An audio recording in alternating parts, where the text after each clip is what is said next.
Peter Fisk is a business and innovation brand and marketing expert, author of 6 best-selling books, and an experienced consultant. He founded and leads the Genius Works brand, a business innovation company working with business leaders to see things differently, to imagine, develop, and implement more inspired strategies for brands, innovation, and marketing. He started his career working at CERN in Switzerland as a nuclear scientist and later got the job he describes as the most amazing, managing the Concorde airline brand. Peter is also a passionate runner, running around 10 kilometers a day. Peter, how does it look like from a client side when a nuclear physicist is advising on business? Well, I guess it looks different. In what sense? Well, I guess I started in nuclear physics because I'm fascinated about the world. I'm fascinated about how is the world changing around us and what makes the world like it is. So understanding the world, understanding marketplaces and understanding how businesses can seize the opportunities of them is obviously incredibly important. But in reality, physics or science is just part of our thinking. It's the logical side of our thinking. It's the left brain, if you like, of our thinking. And you also need the right brain at the same time, the imagination and intuition. So part of my challenge is to say, hey, I'm here as a scientist, but I'm also here to inspire you. And it's that way in which we can both understand the detail and we can understand the big picture at the same time, and how we can fuse those together to find new creative ideas, which I guess is important to clients. Where does this need comes from? It comes from the world today. So if you think about what is the demand? The world today is such a complex place. I mean, not just in Bratislava or Slovakia, but the entire world is incredibly complicated. Nobody you can think of as average anymore. Are you average? Of course you're not. So the idea about treating each customer differently, and if you're going to focus your effort on a certain group of customers, say in Slovakia, why not focus on the same group of customers throughout the world? So being able to understand the different types of customers, the different types of needs, the different types of marketplaces which they're in, and then understanding how businesses can address those opportunities is really quite a complex challenge. But the challenge at the same time is to make it simple so that companies can be successful in it. There are still some members of the generation who can remember the times, the old times, when, you know, it has a certain human touch to talk to the customer, to serve the customer. Absolutely. We knew what is the need on the other side. We knew the customer by name, by his or her habits. These times are gone. What is there to be remembered, like a kind of old lesson from the past that we can still use today and in the future? Well, I guess the old world is also the new world, that we're still human beings and we still want to be treated as individuals and we still expect a personal level of service. And in some ways we went through a phase of automation where we treated everybody the same, but now we're back into a world with big data and with the ability to actually treat each individual in a much more personal way. But on top of that is about the humanity of business. Business is still a human business.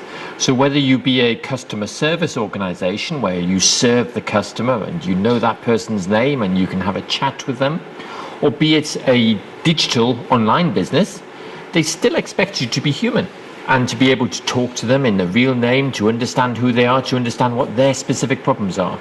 And in some ways, we're more like that than ever. We are more expecting that I am unique, I am individual in this world, and I have the power as a customer and as an individual. So if companies don't want to serve me in a personal, individual way, I'm not interested. Companies are obsessed with cost reduction. Oh, cost cutting. Yeah, cost cutting, efficiency, trying to outperform their competitors by being slightly cheaper or having a lower cost base and the same price than everybody else. And it's a spiral which gradually goes down and down as you reduce your cost base to retain your profits. It reduces down to nothing. And companies cannot be successful by that. But so many companies try to win by being more efficient than others. And they forget that, you can change the game. You can think about how can you innovate? How can you do more for somebody? How can you make your product special, premium, unique? How can you do something for people which is the most important thing in their lives so they're prepared to pay more for? And then it's not about a price reduction, cost reduction game anymore. It's about actually creating value for them, the customer, often in a perceived way, and for you as a business in a financial way. Do they get the message when you talk to stakeholders, owners, CEOs of companies? Do they listen? This is the way, guys, you might try it and you're going to see the difference? Some do, some don't. But if you look at the high performance companies compared to the average performance companies, not bad, but the average performance companies. The average performance companies are still trying to be efficient. They're still trying to optimize what they do to do it better, slightly better than last year, and they're incremental. And they're going to grow at the best at 5%. But the high performance companies, they're prepared to think differently. They're prepared to either stop doing things or they're prepared to start doing new things. They're prepared to change the way in which people perceive their products. And through that innovative thinking, not just about their products, but the whole business, they can create growth which is typically between 10 and 15%. And that's the opportunity. And as a business leader, you can either think, do you want to shrink your way to greatness, which isn't a very great greatness, or do you want to be truly great in a changing world? It's about small companies doing interesting things in niche markets who could, be as much in Shanghai as they could be in Bratislava, as they could be in San Jose, or they could be in Rio or somewhere else. And it's about those kind of stories. So companies like 23andMe, that's my favorite company at the moment. 23andMe. 23andMe for $99 will tell you your entire DNA. Now, by understanding the entire DNA of your body, you can understand your future, your future health, risks and opportunities. So you might, because of that, you might change your diet. You might look at certain types of medication, or you might live certain ways. You might make different choices about where you live, or about your children, or who you marry. You might understand your ancestors better in terms of where you come from and what makes you who you are. And for $99, we can take the world's most advanced science now, and it can change your life. Wow. And that's a small company with less than 100 people doing phenomenal stuff. It's how you think. It's not how big you are, it's how you think and the ideas which you have which matter. And it doesn't matter where you're coming from, right? Absolutely not. So if you think of a company like Li & Fung, they're a phenomenal company. They come from Hong Kong originally, and they used to make low-cost clothing. But then the standard of living went up in Hong Kong, so they couldn't have low cost anymore. So they created a virtual network of businesses.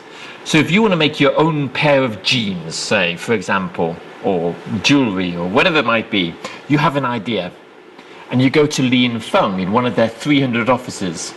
And then they'll help you. If you haven't got a lot of money, they'll help you find a venture capitalist to invest in it. And then they'll help you find a designer. The best designers for, say, clothing in the world today, they're in Buenos Aires. The best manufacturers for the clothing, both high quality and low cost, they're probably in Indonesia. The best web designers for your website, they're probably in Hyderabad in India. Then they might find the merchandisers, the distributors. They might even find you the back office to do your accounting and everything else. All you need to be successful in the business today is a great idea. The change makers you talk about, what did they have at the beginning? Really just a great idea? Well, they have a great idea, but they do have to have the confidence to be able to do something about it. To believe in it? To believe in it and to inspire other people to believe in it too. So an idea is only as good as the way you communicate it. Let me talk about the side of what you're getting by meeting and working with these kind of people. It's not what you give as a consultant, the service, the advice they're getting. Yeah. What are you getting from these kind of relationships? I just love my job. And I love my job because I just meet such fascinating people with fantastic ideas. So, today I'm sitting here in Bratislava. And, there was an amazing guy who I came across called Stefan Klein. Stefan Klein, who used to be a car designer for the Volkswagen Audi group. And then he said, having done that job, I want to do something better. And now here in Bratislava, he's creating flying cars. And so the ability to drive down the road in your Volkswagen Beetle, but then when you get to the airport, for the car to have suddenly to have wings, and for a propeller to start, and for the car to then to take off, is not science fiction as in James Bond. It's the real world in Slovakia. And that's phenomenal. And I just love being able to meet people with such great ideas who have the passion and the determination to make them happen.